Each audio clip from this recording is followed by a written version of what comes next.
I want to ask you something and I need you to actually sit with it before you answer. What are you waiting for?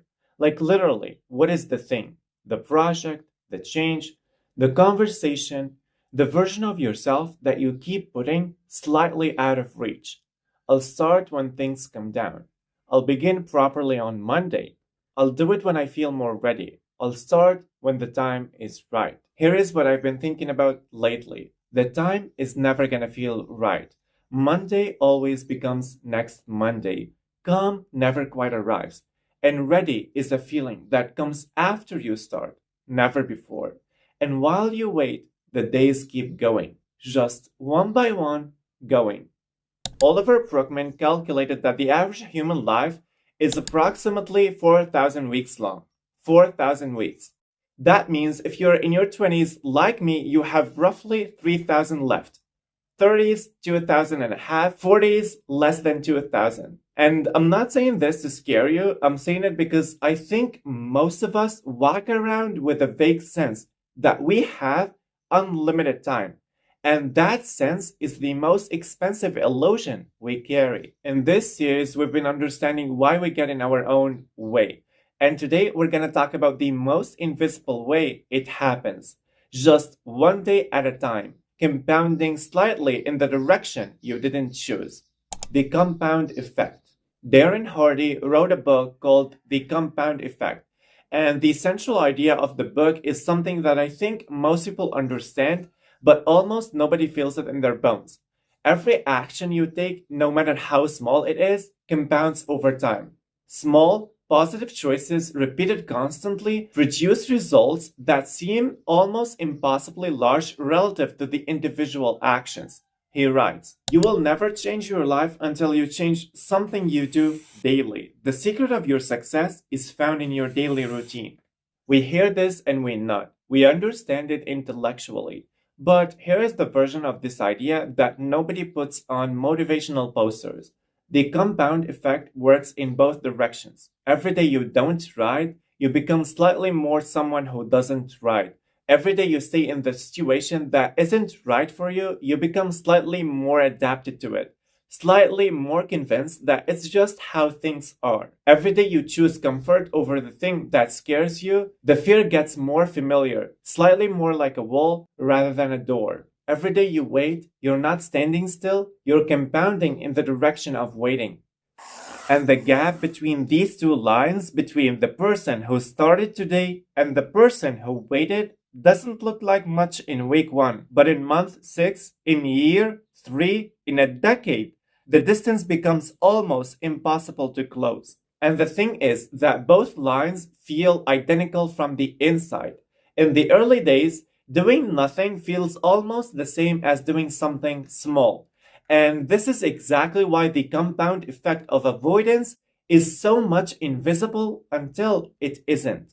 Why your brain lies to you about tomorrow. So, why do we keep choosing tomorrow over today, even when we know completely intellectually that today is better? Dr. Hal Hershfield, a psychologist who spent years studying what he called present bias, the human brain's tendency to value immediate comfort over future benefit. And what he found goes deeper than laziness or lack of motivation. He discovered that when we imagine our future self, for example, the person we will be in 5 years, in 10 years, our brain doesn't actually process them as us. It processes them as stranger, literally. Using imaging, Hirschfield showed that thinking about your future self activates the same neural patterns as thinking about someone you don't know, which means when you will say, "I'll start Monday," you're essentially saying, "Let someone else deal with it." And that someone else, it happens to share your name. And Daniel Kahneman, whose research on decision making earned him a Nobel Prize, found something that compounds this further. He called it loss aversion. And the finding is that humans feel the pain of losing something approximately twice as strongly as the pleasure of gaining something equivalent.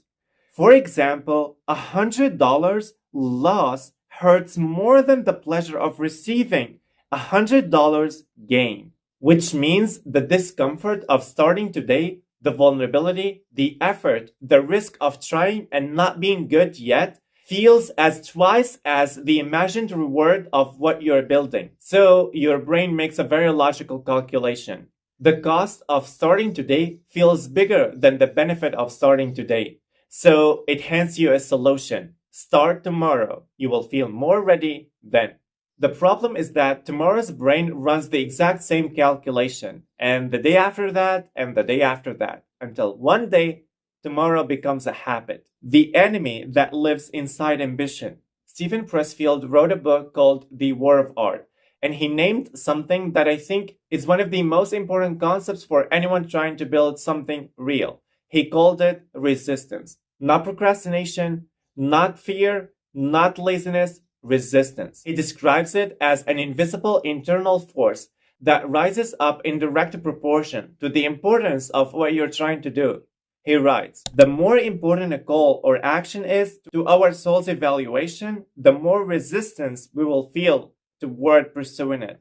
The more it matters, the stronger the resistance, which means the things that you keep putting off, the things that live at the top of the list that you never quite get to, are probably the most important things in your entire life. Not in spite of the resistance, but because of it. Pressfield says that resistance takes many forms. Distraction, obviously, procrastination, obviously, but also rationalization. That convincing voice that tells you why now isn't the right time. I need to do more research first. I should wait until I have more experience. The market isn't right. My family situation is complicated right now. I'll be more ready in 6 months. Every single one of these statements might be partially true, and resistance knows that. It doesn't fight you with obvious lies. It fights you with reasonable ones. The antidote. And Pressfield is clear about that. It's not motivation, not inspiration, not waiting until you feel ready, but it's sitting down and doing the work before you feel ready. Every single day without waiting for the feeling. Because the feeling, whatever it is, the confidence, the clarity, the momentum, all these things comes after the work, never before it. What you're actually losing. I want to reframe what waiting actually costs because I think most of us think about it wrong. When we imagine the cost of waiting, not starting, not changing, not moving, we usually think about it in terms of what we will miss out on, the goal not reached, the dream not built, the version of ourselves not realized. And those costs are actually real, but they are abstract. They live in a future that we can't picture, which is exactly why they don't motivate us the way they should. Let me make it obvious here. Kahneman and Tversky's research on regret found something that I think about constantly. They discovered that at the end of life, in studies of elderly people reflecting on what they wished they had done differently, the regrets were almost never about things they had tried and failed at. The regrets were almost always about things they never tried at all. Not I wish I hadn't started that business, but I wish I had tried. Not I wish I hadn't told them how I felt, but I wish I had said something.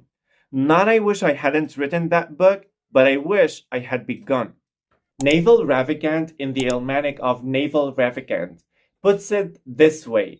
In the long run, the people who win are the ones who play the long game. But the long game only exists for the people who started. Only for the people who started. Here is what I want you to feel, not just understand, but to actually feel. Every day that passes without moving toward the thing that matters to you is a day that belonged to that version of yourself and got spent somewhere else. Not saved, not banked, but spent. That day is gone. And I know that sounds harsh, but that is the most truest part of you. The part that knows exactly what you're capable of, trying to get your attention.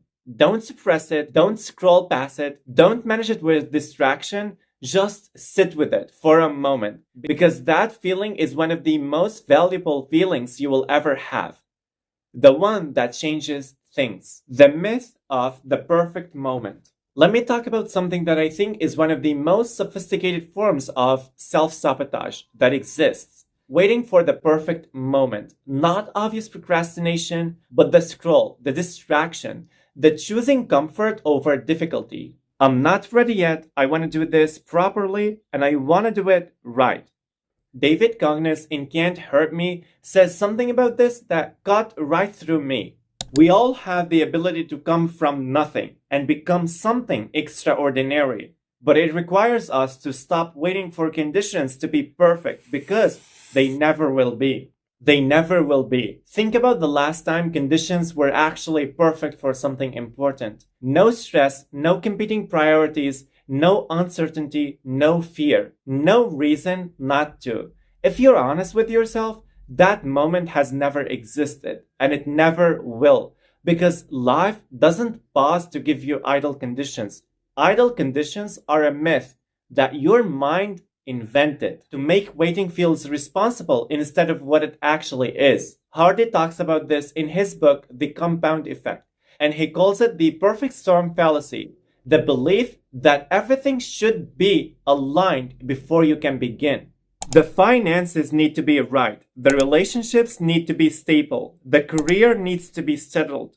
The children need to be older. The health needs to be better. And every one of those things is a completely legitimate concern. Because Hardy's point is not that those things don't matter. His point is that those people who wait for the storm to pass, they discover that there is always another storm. The people who build extraordinary lives don't wait for calm. They learn to build in the storm. They start before they are ready. They continue before they can see the results. They trust the compound effect to do what it always does. Turn small, consistent action into undeniable ones. The cost is already been paid. Here is the thing that I want you to understand more than anything else in this video. You're already paying a cost. Right now, today. Every day we don't move toward what matters, we don't escape the cost of the journey. We just pay a different cost.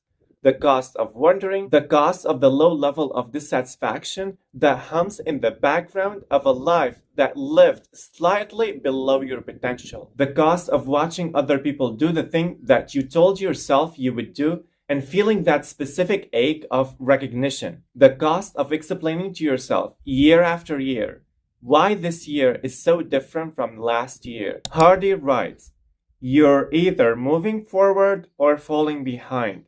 There is no such thing as staying in place because everything around you is always in motion. Everything around you is always in motion. You don't get to press pause. The only choice you have is which direction your compounding goes, toward the life you want or away from it. And every single day, without exception, you're making that choice, whether you realize it or not. What starting actually looks like." I want to be careful here because there is a version of this video that ends with you feeling pumped for about 40 minutes and then going back to what you were doing before. And I don't want to do that. So instead of telling you go and change your life, let me tell you what starting actually looks like. And it looks smaller than you think. Kahneman's research on System 1 and System 2 thinking, the automatic versus the deliberate, tells us that massive action rarely creates lasting change, because massive action requires massive motivation. And motivation, as we talked about in video 4, is a feeling, and feelings are temporary. What creates lasting change is the smallest action you can take that can move you in the right direction. Not the full plan, just the first thing. And I want to end this video with a quote from the amazing book that we've been talking about, The Compound Effect. "The journey of 1,000 miles begins with a single step, but only the people who take that step today, not tomorrow, not Monday, not when things come down, only these people ever see where the journey leads. Every day you wait is a day you will never get back. But today, right now, is still yours. Don't wait to find out what could have happened the start of. Drop a comment. What is one thing you have been waiting to begin? If you enjoyed this video, don't forget to give it a like and subscribe to my channel.